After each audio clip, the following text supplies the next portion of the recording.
দর্শক, আসসালামু আলাইকুম। দ্য ডেইলি ক্যাম্পাসের সরাসরি সম্প্রচারে আপনাদের স্বাগত জানাচ্ছি।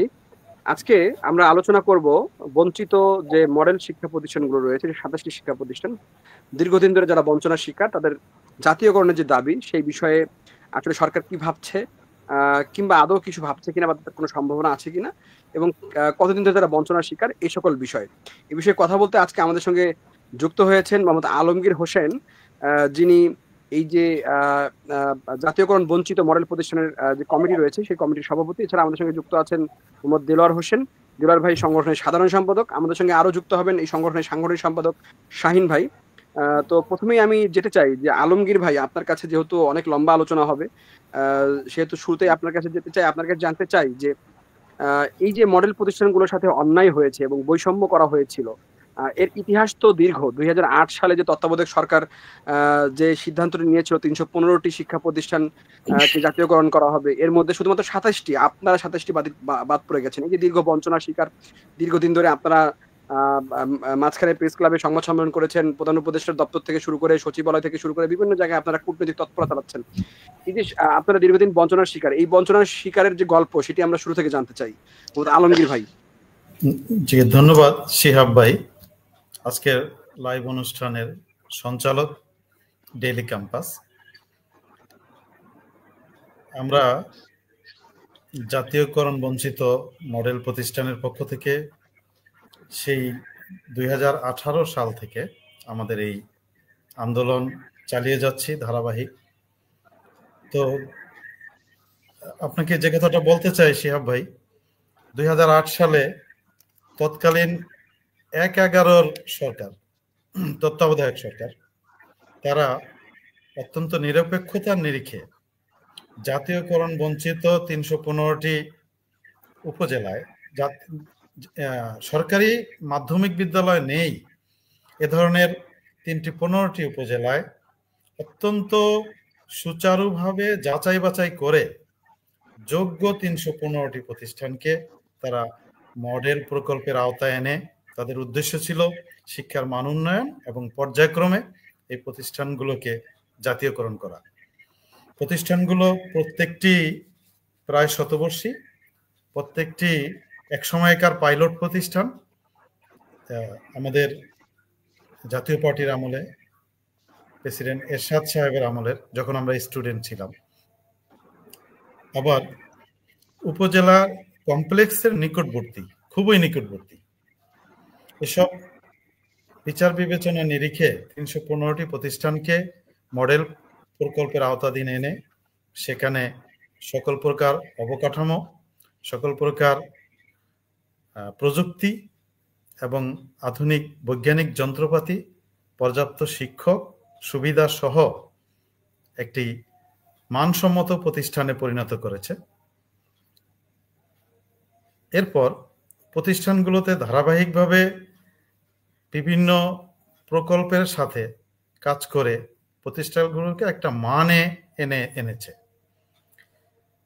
তো ২০১৬ সালে তৎকালীন আওয়ামী লীগ সরকার যখন জাতীয়করণের চিন্তা ভাবনা করেন, তখন এই সকল প্রতিষ্ঠানগুলোকে, এই ৩১৫টি মডেল প্রতিষ্ঠানগুলোকেই তারা জাতীয়করণের উদ্যোগ নেন এবং তারা ধাপে ধাপে জাতীয়করণের তালিকা প্রকাশ করেন।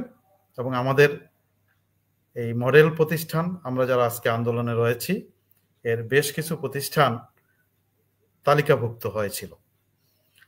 কিন্তু তখনকার স্থানীয় সংসদ সদস্য, বিশেষ করে প্রভাবশালী মহল, তারা এবং কিছু চাটুকার ব্যক্তি সরকারের উচ্চ মহলের, তাদের সহযোগিতায়, অর্থের বিনিময়ে তারা এই মডেল প্রতিষ্ঠানগুলোকে বঞ্চিত করে এমন কিছু প্রতিষ্ঠানকে তারা জাতীয়করণের আওতায় এনেছে যেগুলো উপজেলা কমপ্লেক্সের নিকটবর্তী নয় এবং মানসম্মত নয়, পর্যাপ্ত অবকাঠামো নেই এবং পর্যাপ্ত শিক্ষার্থীও নেই, যেখানে যাতায়াত ব্যবস্থা খুব দুর্গম।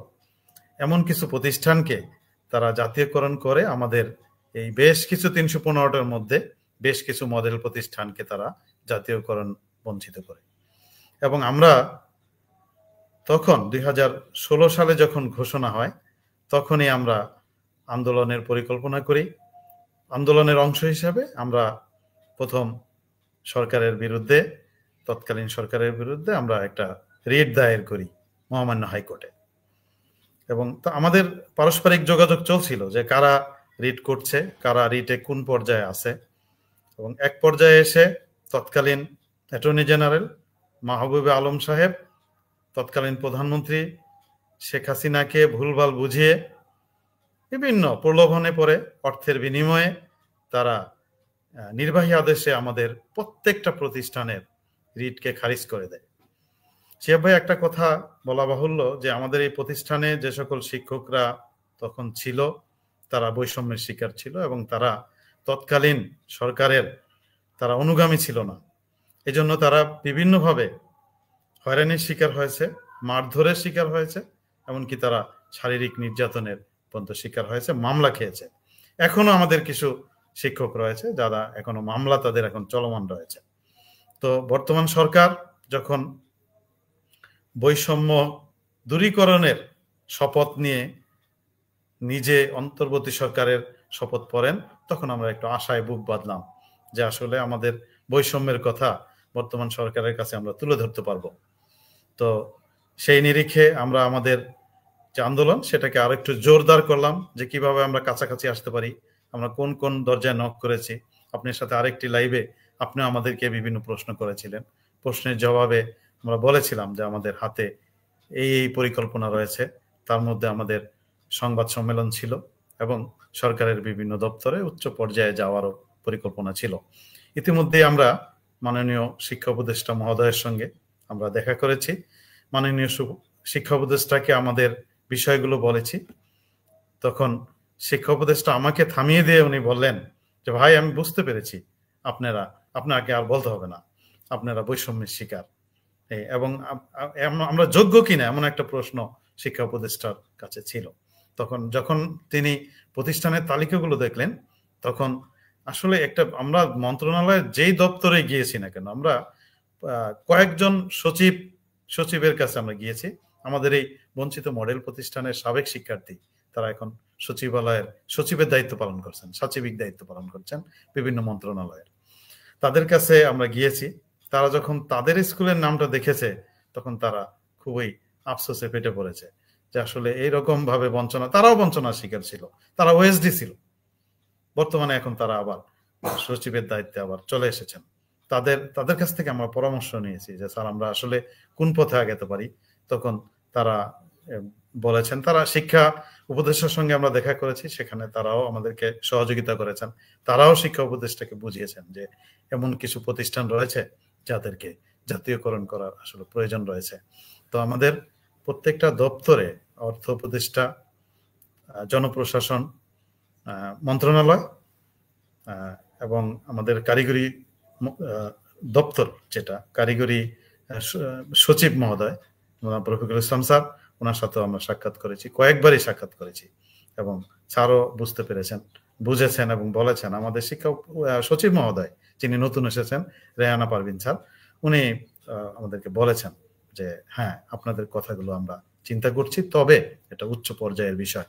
আমরা প্রধান উপদেষ্টা এখন আসলে আন্দোলনে জর্জরিত দেশ হয়ে গেছে শিহাব ভাই, আন্দোলনে জর্জরিত। আজকেও একটা আন্দোলন ছিল এবং প্রতিনিয়ত আমরা গত সপ্তাহে যখন সচিবালয়ে অবস্থান করছি তখন ওখান থেকেও আমরা সাউন্ড গ্রেনেডের শব্দ শুনেছি। এরকম বিভিন্ন দপ্তর থেকে বিভিন্নভাবে আন্দোলন চলছে। তার মধ্যে আমরা থেমে নেই। আমরা বিভিন্ন সচিবালয়ের দপ্তরগুলি, এমনকি প্রধান উপদেষ্টার দপ্তরে যাওয়ার জন্য বিভিন্নভাবে আমরা চেষ্টা করছি। তো ধন্যবাদ, আপনি লাইভে দেশবাসীর কাছে আমাদের এই সমস্যাটা তুলে ধরার সুযোগ দিয়েছেন। আপনাকে অসংখ্য ধন্যবাদ শিহাব ভাই। শিহাব ভাই, শব্দ সমস্যা হচ্ছে ভাই, আনমিউট হতে হবে।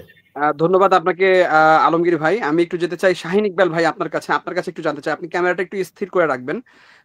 আপনার কাছে যেটি জানতে চাই সেটি হচ্ছে, এই যে সাম্প্রতিক সময়ে আমরা দেখছি যে বিভিন্ন নিম্ন মাধ্যমিক বিদ্যালয় হচ্ছে জাতীয়করণ করা হচ্ছে, এমনও শিক্ষা প্রতিষ্ঠান জাতীয়করণ করা হয়েছে যাদের আসলে কোনো যোগ্যতাই নেই বা কোনো মাপকাঠিতে তারা পড়ে না, না আছে তাদের একাডেমিক ভবন, না আছে তাদের সামনে খেলার মাঠ বা অন্যান্য যে ক্রাইটেরিয়া সেগুলো পূরণ না করার পরেও কিছু নিম্ন মাধ্যমিক শিক্ষা প্রতিষ্ঠানকে এমপিওভুক্ত করা হচ্ছে। আসলে এই যে নিম্নমানের শিক্ষা প্রতিষ্ঠান জাতীয়করণ হচ্ছে, আর আপনারা যারা মডেল প্রতিষ্ঠান রয়েছেন, উপজেলা পর্যায়ে শ্রেষ্ঠ শিক্ষা প্রতিষ্ঠান যেগুলোকে বলা হয়ে থাকে, ফলাফল, শিক্ষার্থী সব দিক দিয়েই আপনারা শ্রেষ্ঠত্বের প্রমাণ রেখেছেন দীর্ঘ সময় ধরে, আপনারা আসলে জাতীয়করণ হচ্ছেন না, অথচ এই যে নিম্নমানের বিদ্যালয়গুলোতে সেগুলোকে জাতীয়করণ করা হচ্ছে। এটি আসলে কেন হচ্ছে, এই বিষয় সম্পর্কে আপনার কাছে জানতে চাই। শাহিন ইকবাল ভাই। ধন্যবাদ। আসসালামু আলাইকুম শিহাব ভাইকে এবং দৈনিক ডেলি ক্যাম্পাসকে। আপনি যথার্থই বলেছেন, আসলে আমরা বৈষম্যের শিকার হয়েছি তৎকালীন সরকারের আমল থেকেই। এখন অবধি আমরা বৈষম্যের শিকারের মধ্যেই আছি। যে কথাটি আপনি বললেন, আসলে আমরা যোগ্য হওয়া সত্ত্বেও কেন আমরা সরকারিকরণ পেলাম না। যদি আমার প্রতিষ্ঠানের কথাই বলি, বা আলমগীর স্যার আছেন ওখানে, দেলোয়ার স্যার আছেন ওখানে, প্রতিষ্ঠানগুলোর কথাই বলি, বা 27টা প্রতিষ্ঠানের কথাই বলি, আমার প্রতিষ্ঠানের স্থাপিত হয়েছে 1867 সালে, যা কলিকাতা বিশ্ববিদ্যালয় থেকে পরিচালিত, এবং এখানে রেজাল্ট থেকে শুরু করে আপ টু বটম সবই ভালো। আমাদের এখানে আমার এই প্রতিষ্ঠান চূড়ান্ত পর্বের 18 নম্বর তালিকায় থাকা সত্ত্বেও অর্থের লিপ্সা এবং শেখ হাসিনার পরিবারের নামের কারণে, নাম না থাকার কারণে বিশেষ করে আমার প্রতিষ্ঠানটা সরকারিকরণ থেকে বাদ পড়েছে। শুধু আমার না, এরকম এই 27টা মডেল প্রতিষ্ঠানে এরকম ভাবে বাদ পড়েছে। যে প্রতিষ্ঠানগুলো সরকারিকরণ হয়েছে, আপনি যদি একবার দেখেন ওই জায়গায় এসে, বা কোনো কর্তৃপক্ষ যদি এসে দেখে, আপনারা বলবেন যে আসলে কতটুকু বৈষম্য শিকার আমরা হয়েছি। আমাদের এই প্রতিষ্ঠান এবারও আমরা 53 জন এ প্লাস প্রাপ্ত আমার ছাত্র ছাত্রী পেয়েছে। সেখানে আমরা ডিসি সহ বোর্ডের চেয়ারম্যান সহ আমরা বরাবরই প্রোগ্রামগুলো করে থাকি, সম্বর্ধনা দিয়ে থাকি। এখান থেকে আমাদের প্রতিষ্ঠান যে আসলে কিভাবে বৈষম্য হয়েছে, এটা না এসে দেখলে বোঝা মুশকিল। আপনি যে কথাটি বলেছেন যে আরো অন্যান্য প্রতিষ্ঠানগুলো গভর্নমেন্ট হচ্ছে, এই সরকারের আমরা তো বৈষম্যর শিকার হয়েছি, পাশাপাশি অন্তর্বর্তীকালীন সরকার আসার পরেও আমরা বৈষম্য হচ্ছি। আমার প্রশ্ন, আমার দুঃখ আপনার মাধ্যমে এই প্রশ্ন, যে আমরা এত রক্ত দিলাম, আমরা 24-এর গণ অভ্যুত্থান থেকে শুরু করে আবার নতুন করে আমরা বৈষম্যের শিকার হচ্ছি। এই প্রশ্নটা আপনার মাধ্যমে আমরা জাতির কাছে আমি দেখাতে চাই। আর যে প্রতিষ্ঠানটা গত 27 তারিখে সরকারিকরণ হয়েছে, 27 তারিখে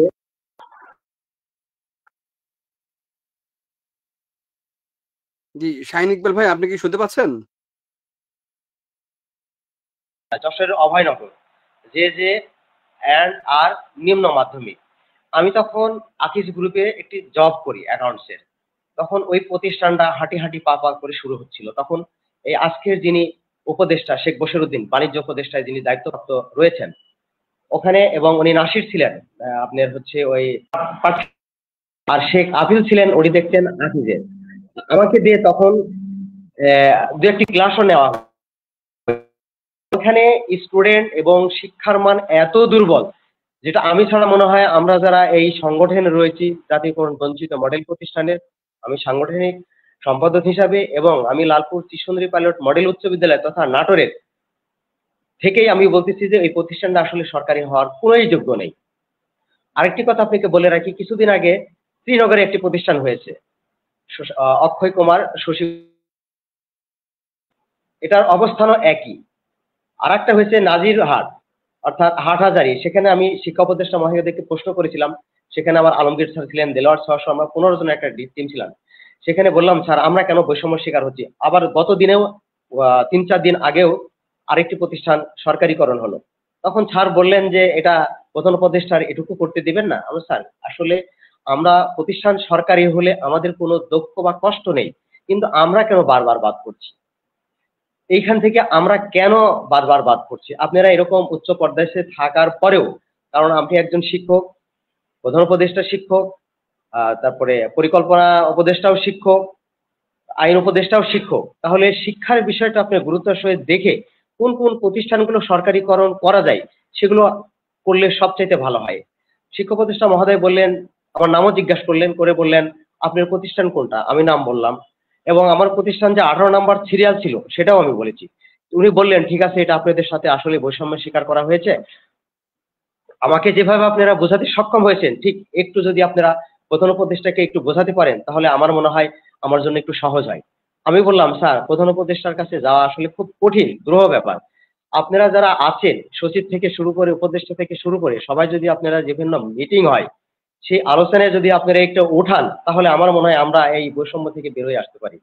আমরা শিক্ষা সচিব মহোদয়, যিনি রেহানা পারভিন ম্যাডামকেও বলেছি, ম্যাডাম বলেছেন, দেখেন, আমাদের তো এই বিষয়টা না। তাহলে আমার প্রশ্ন আপনার মাধ্যমে, এই যেটা JJ&R অর্থাৎ যশোর অভয়নগরে এই প্রতিষ্ঠানটা সরকারিকরণ করা হলো, এটা কে করলেন? কোন উপদেষ্টা অবশ্যই করেছেন, কোন সচিব অবশ্যই করেছেন। তাহলে আমরা বারবার এতবার অর্থ মন্ত্রণালয় থেকে শুরু করে শিক্ষা মন্ত্রণালয়, জনপ্রশাসন মন্ত্রণালয়, পরিকল্পনা মন্ত্রণালয়, এখনো কোনো প্রতিষ্ঠান নাই যে আমরা যাইনি, এখনো কোনো ব্যক্তিত্ব বর্গ নাই যে আমরা সেখানে আমাদের স্মারকলিপি আমরা জমা দেইনি। কিন্তু আমরা কোনো সুরাহা পাচ্ছি না। তো এর জন্য আমরা মনে করছি যে আপনার মাধ্যমে সরকারের কাছে, দেখেন, পরিমণির কিছু হলে ভাইরাল হয়ে যাচ্ছে, কিন্তু আমরা যে বৈষম্যর শিকার হয়েছি সেটা কিন্তু ভাইরাল হচ্ছে না, সেটা কিন্তু সরকার দেখছে না, সরকার আমলে নিচ্ছে না। তাহলে আমাদের করণীয় কি? আমরা কি তাহলে রাস্তায় নামবো? আমরা কি তাহলে কাফনের পরে আবার এই সরকারিকরণের জন্য রাস্তায় নামবো? আপনার মাধ্যমে জাতির কাছে আমি জানাতে চাই। সকলকে ধন্যবাদ, এবং পরবর্তীতে কোনো প্রশ্ন থাকলে আবার অ্যান্সার আমি আসবো।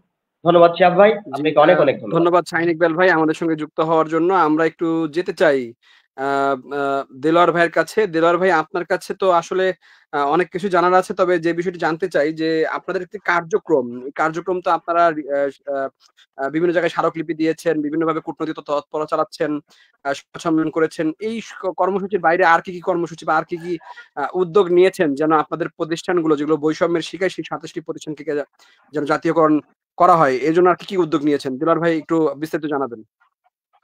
ধন্যবাদ শিহাব ভাইকে আজকের এই ডেইলি ক্যাম্পাস লাইভে আমাকে যুক্ত করার জন্য, এবং আমাদের জাতীয়করণ বঞ্চিত মডেল প্রতিষ্ঠানের প্রতিনিধিদের যুক্ত করে এবং মিডিয়ার মাধ্যমে দেশবাসীর কাছে প্রচার করার জন্য।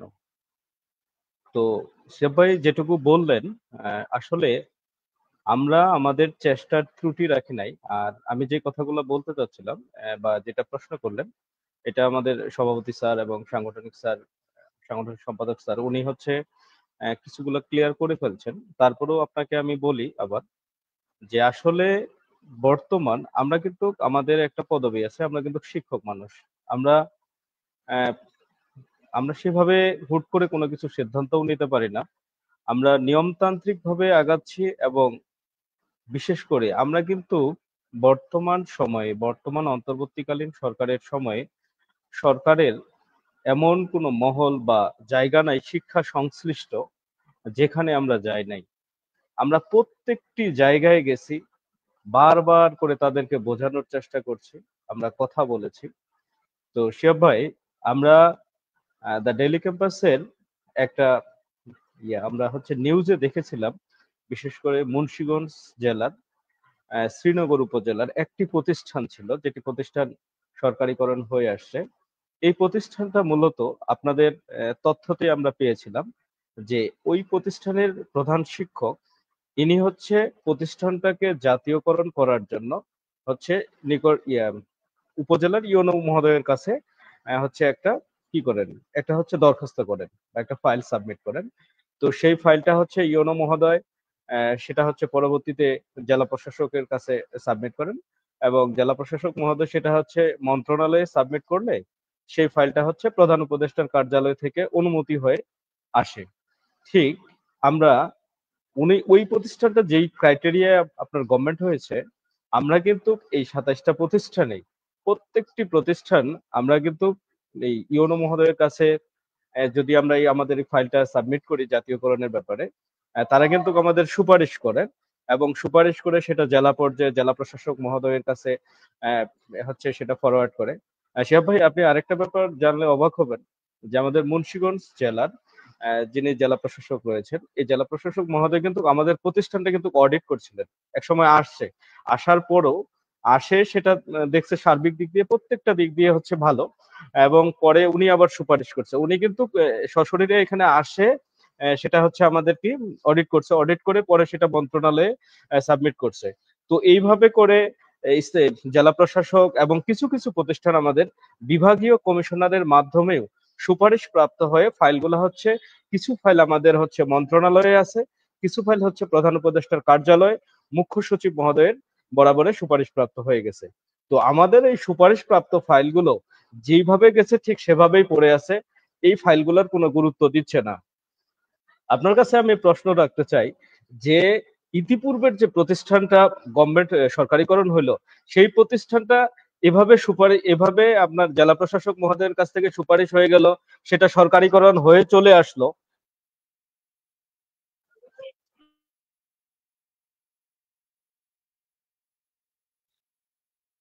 দর্শক আপনারা দেখছেন জাতীয়করণ বঞ্চিত যে 27টি মাধ্যমিক মডেল বিদ্যালয় রয়েছে সেই বিদ্যালয়গুলো নিয়ে আজকে আমরা আলোচনা করছি। আমাদের সঙ্গে যুক্ত ছিলেন দেলোয়ার ভাই, যিনি সংগঠনের সাধারণ সম্পাদক।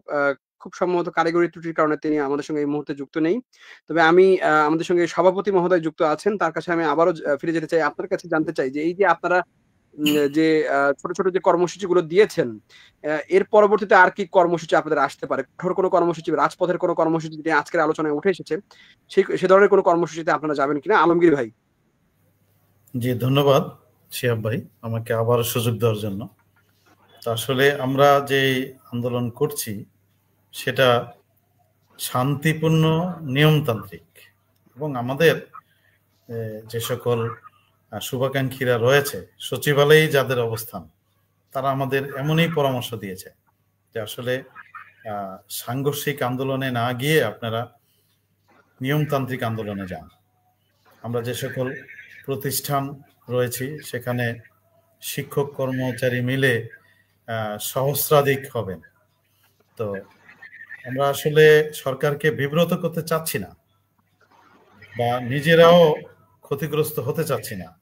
আমরা চাচ্ছি আমাদের যে বৈষম্যের কথা, যে বৈষম্যের বার্তা নিয়ে ডক্টর ইউনূস স্যার ক্ষমতায় আসলেন বৈষম্য রোধ করার জন্য, আমরা শুধু এইটা তার কাছে পৌঁছাতে চাচ্ছি যে আমরা বৈষম্য হচ্ছি এবং বৈষম্যের আমরা একটা প্রতিকার চাই। তবে আমরা থেমে থাকবো না, আমাদের আন্দোলন চলমান থাকবে। ভবিষ্যতেও যদি কেউ সরকার গঠন করে, তাদের কাছেও আমাদের এই দাবিটাকে আমরা ন্যায্য মনে করে তাদের কাছে আমরা তুলে ধরবো যে আমরা বৈষম্যের শিকার, আমাদেরকে আপনারা দেখুন। আমরা রাজপথে যাওয়ার কথা এখনই বিবেচনা করছি না, তবে সামনে নির্বাচনের ডামাডোলের একটা বিষয় চলে আসছে। আমরা আমাদের কূটনৈতিক তৎপরতায় জোরদার করেছি এবং সেটা আমরা বিভিন্নভাবে ডিজিএফআই, এনএসআই এরা আমাদেরকে বিভিন্ন ক্লিয়ারেন্স পেলে আমরা আশা করছি যে উপদেষ্টা মহোদয়ের সাথে, প্রধান উপদেষ্টা মহোদয়ের সাথে আমরা সাক্ষাৎ করতে পারবো এবং আমরা বলতে পারবো। তবে নির্বাচনের যখন তফসিল হয়ে যাবে তখন আমাদের এই কথাগুলো তাদের কাছে বলে তখন আর কাজ হবে না, তখন দেশ আসলে অন্য একটা ধারায় চলে যাবে।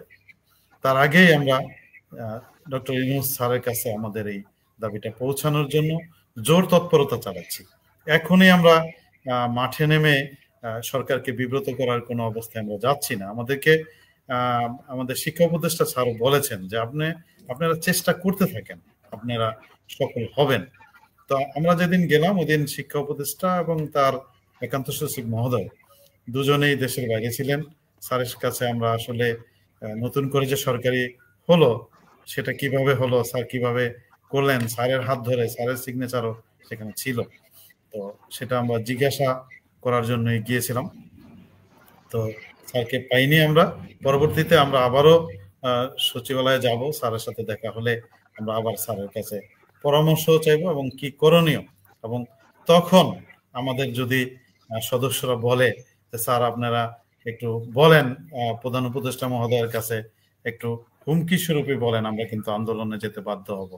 তখন এই কথাটা আমরা আসলে উনিও আমাদের একজন নীতি নির্ধারক পর্যায়ের একজন শিক্ষা উপদেষ্টা, অত্যন্ত ভালো মানুষ, শিক্ষক মানুষ, সুন্দরভাবে আমাদের সাথে কথা বলেছেন। তো উনি আমাদের একটা সুন্দর সমাধান দিবেন। তো শিহাব ভাই আমাদের সেক্রেটারি মহোদয় বলবেন। তো আমরা আসলে ধন্যবাদ আলমগীর ভাই আপনাকে।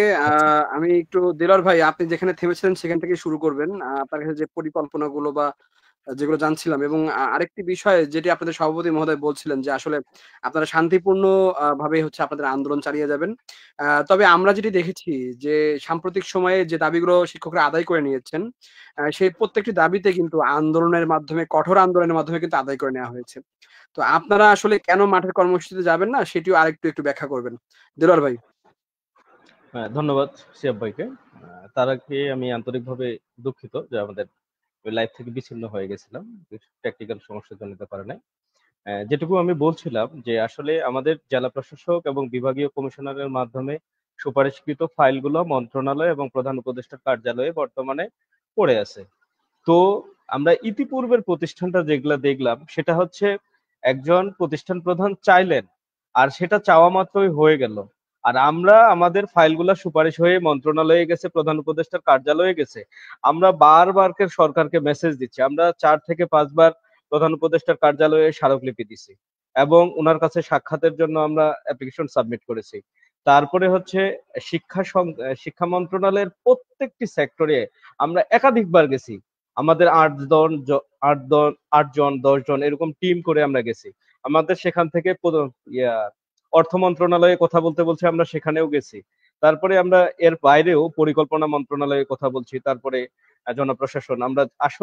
আমরা আমাদের চেষ্টার কোনো রকম ত্রুটি রাখিও নাই। তো আমরা কিন্তু নিয়মতান্ত্রিক ভাবেই যাচ্ছি। আমরা কোনো সরকার বিপদে পড়ুক বা বিশৃঙ্খলায়, বর্তমান পরিবেশ বিশৃঙ্খলায় আসুক, আমরা এটা চাই না। আর শিক্ষকদের যেহেতু একাধিক আন্দোলন চলছে, সেজন্য আমরা ভাবছিলাম যে আমরা আন্দোলনের দিকে না গেলে হয়তোবা যদি কূটনৈতিক তৎপরতার মাধ্যমে আগাই, তাহলে একদিক দিয়ে যেমন সরকারকে সহযোগিতা করা হবে, ঠিক আছে, আরেক দিক দিয়ে আমরা কিন্তু আমাদের ন্যায্য দাবিটাই চাচ্ছি। আমাদের যদি যোগ্যতা না থাকতো, আমরা কিন্তু চাইতাম না, সরকারকে বিব্রত অবস্থায় আমরা ফেলতে চাই না এবং চাইবো না। কিন্তু তারপরও আমরা বারবার যাওয়ার পরও একটা নিম্ন মাধ্যমিক প্রতিষ্ঠান, যে প্রতিষ্ঠানের হচ্ছে সেরকম কাঠামো নাই বা টিচার বা অন্যান্য সাইড দিয়ে যে মানগুলা বা যে ক্রাইটেরিয়া গুলা থাকলে গভর্নমেন্ট করা যায়, এগুলো কোনো কিছু না থাকলেও সেগুলো কিন্তু হয়ে যাচ্ছে। আসলে কি শিহাব ভাই, আমরা যেটুকু দেখতে পারলাম, আসলে 24-এর যে গণ অভ্যুত্থানে 2000 ছাত্র জনতার রক্তের বিনিময়ে বর্তমান এই অন্তর্বর্তীকালীন সরকার ক্ষমতায় এসেছেন, সেই রক্তের সাথে কি আমাদের বেইমানি হচ্ছে না? সেই রক্তের সাথে কি তারা বেইমানি করছে না? তাদের রক্তের দাগ কিন্তু আজও রাজপথ থেকে মুছে যায় নাই। আমাদের বর্তমান অন্তর্বর্তীকালীন সরকার যে ক্ষমতায় আছেন, এটা কিন্তু ছাত্রদের সাথে শিক্ষকের সম্পর্ক কতটা ওতপ্রোতভাবে জড়িত, এটা কিন্তু আপনারা জানেন। তো এইখানে কিন্তু মাঠে আমাদের শুধু শিক্ষার্থীরা ছিল এমনটা না, শিক্ষার্থীদের সাথে শিক্ষকরাও কিন্তু ছিল। তো সেই ক্ষেত্রে আমরা দেশে আছে শিক্ষার ক্ষেত্রে অবহেলিত। আসলে বাংলাদেশের ক্ষেত্রে শিক্ষার সেক্টরটাই অবহেলিত। আমরা আদর্শমান হিসেবে যেটা জানি ইউনেস্কোর তথ্য মতে, যে জিডিপির 6%কে আদর্শ ধরা হয়। কিন্তু বাংলাদেশে আমরা কি দেখলাম? বাংলাদেশে দেখলাম যে বর্তমানে চলছে 1.77 মোট জিডিপির। গতবারে ছিল 1.78। তো এইটা আরো আমাদের কমাচ্ছে। দেখেন, এই বর্তমান অন্তর্বর্তীকালীন সরকারের সময়ে কি সেরকম কি কোনো মেগা প্রকল্প হয়েছে? বড় বড় কোনো বাজেট হয় নাই। তারপরেও আমাদের যে ন্যায্য চাওয়াগুলা, তারপরেও আমাদের শিক্ষকদের ক্ষেত্রে কোনো কিছু চাইলেই তারা বলে যে আর্থিক সংকট। মানে সব সংকটটা দেখাচ্ছে শিক্ষকদের ক্ষেত্রে। আর এক্ষেত্রে আমরা অবশ্যই মাঠের কর্মসূচির দিকে যদি সরকার যদি না মানে এবং তারা যদি আমাদেরকে রাস্তায় নিয়ে যদি মনে করে যে তারা ভালো থাকবে বা এটাই যদি তাদের কাছে ভালো মনে হয়, তাহলে আমাদের হয়তো বা রাস্তার দিকেও যেতে হবে। বিশেষ করে আমরা প্রধান উপদেষ্টার কার্যালয়ের যে এনএসআই এবং ডিজিএফআই যে গোয়েন্দা সংস্থাগুলো আছে, এনাদের সাথে একাধিকবার কথা বলেছি। এনাদের মাধ্যমে প্রত্যেকটা সেক্টরে ওনারা কিন্তু মেসেজ পৌঁছে দিয়েছে। যদি না হয়, তারা বলছে যদি না হয় তাহলে আপনাদের মাঠে যেতে হবে। এটা কিন্তু আমরা বলছি না, তারাই আমাদের ক্লিয়ারেন্স দিচ্ছে। তো এরকম করে যদি আমরা আসলে যদি একান্ত পক্ষে না যেতে পারি, তাহলে পরবর্তীতে আমরা হয়তোবা সভাপতি মহোদয়ের অনুমতিক্রমে আমরা হয়তোবা সেটা মাঠের কর্মসূচি যেতেও বাধ্য হব। আর যেহেতু চলমান আন্দোলনগুলো চলছে, এজন্য আমরা আন্দোলনে যেতে যাচ্ছি না, কিন্তু এগুলা শেষ হলে যদি সরকার আমাদের ব্যাপারে কোনো পদক্ষেপ না নেয়, তাহলে আমরা মাঠের কর্মসূচি যেতে বাধ্য হব। জি, ধন্যবাদ দেলোয়ার ভাই আপনাকে, ধন্যবাদ আলমগীর ভাই আপনাকে। খুবই প্রাণবন্ত আলোচনা। আমরাও চাচ্ছি যে আসলে এই যে 315টি মডেল প্রতিষ্ঠানের মধ্যে মাত্র 27টি প্রতিষ্ঠান জাতীয়করণের আওতায় আসেনি। এবং বিগত সরকারের বা যে সরকারের আমলেই হোক আপনারা নানাভাবে বৈষম্যের শিকার হয়েছেন। সকল যোগ্যতা পূরণ করা সত্ত্বেও আপনাদেরকে শুধুমাত্র পরিবারের নামে শিক্ষা প্রতিষ্ঠানের নাম না থাকা কিংবা বিভিন্ন এমপি বা মন্ত্রীর সুপারিশ না থাকার কারণে যে বৈষম্যের শিকার আপনারা হয়েছেন, সেই বৈষম্যটি খুব দ্রুত সরকার নিরসন করবে এমনটাই প্রত্যাশা করে আজকের লাইভটি এখানে শেষ করছি। দর্শক, শিক্ষা সংক্রান্ত সকল খবর সবার আগে জানতে অবশ্যই দ্য ডেইলি ক্যাম্পাসের সঙ্গে থাকবেন। একই সঙ্গে আপনারা পরবর্তীতে কোন বিষয়ে আলোচনা দেখতে চান সেটিও আপনারা আমাদের কমেন্ট বক্সে জানাবেন। ধন্যবাদ সকলকে। ধন্যবাদ।